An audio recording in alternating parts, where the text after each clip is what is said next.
प्रधानमंत्री किसान सम्मान निधि योजना केंद्र सरकार की महत्वाकांक्षी योजनाओं में से एक है। इसके तहत सरकार किसानों को हर साल 6,000 रुपए प्रदान करती है। किसानों को अब तक पीएम किसान योजना की कुल 9 किस्तें मिल चुकी हैं।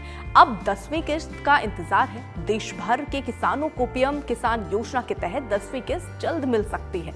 मीडिया रिपोर्ट्स के अनुसार अगले महीने 15 दिसंबर तक सरकार किसानों के बैंक अकाउंट में 2,000 रुपए की 10वीं किस्त भेज सकती है। पीएम किसान योजना के तहत जिस किसान परिवार को 6,000 रुपए दिए जाते हैं, उनके लिए सरकार ने कई नियम भी बनाए हैं। कई बार सवाल उठता है कि क्या पति पत्नी दोनों पीएम किसान योजना के तहत 6,000 रुपए लेने के पात्र हैं? तो इसका जवाब नहीं है। दरअसल एक परिवार में कोई एक ही शख्स पीएम किसान योजना का फायदा उठा सकता है। पति या पत्नी में से किसी एक को ही 6,000 रुपए दिए जाएंगे। सरकार की योजना के लिए परिवार को परिभाषित किया गया है। इसके तहत पति पत्नी और नाबालिग बच्चे हैं। राज्य सरकार और केंद्र शासित प्रदेश प्रशासन उन किसान परिवारों की पहचान करता है जो योजना के दिशा निर्देशों के अनुसार सहायता के लिए पात्र हैं। राशि सीधे लाभार्थियों के बैंक खातों में ट्रांसफर की जाती है। इसके अलावा यदि कोई इनकम टैक्स रिटर्न फाइल करता है तो फिर उसे भी इस योजना का लाभ नहीं मिल सकेगा। प्रधानमंत्री किसान सम्मान निधि योजना छोटे और मध्यम वर्ग के किसानों की आय बढ़ाने के लिए शुरू की गई थी।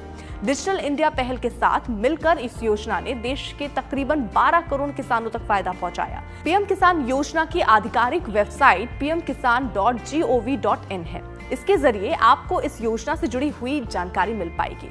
ये भी पता चल जाएगा कि आपके खाते में आखिरी किस्त कब आई और किस बैंक अकाउंट में जमा हुई। दरअसल किसान को आर्थिक सहायता प्रदान करने और उत्पादन बढ़ाने में मदद करने के लिए सरकार कई योजनाएं चला रही है और इसी कड़ी में केंद्र सरकार की तरफ से 1 दिसंबर 2018 को पीएम किसान सम्मान निधि योजना की शुरुआत की गई थी। इस योजना के तहत साल में 3 बार 2,000 रुपए की किसान को किस्त खाते में सीधे ट्रांसफर की जाती है। पीएम किसान सम्मान निधि योजना का फायदा 2 हेक्टेयर या उससे कम जमीन वाले किसान उठा सकते हैं।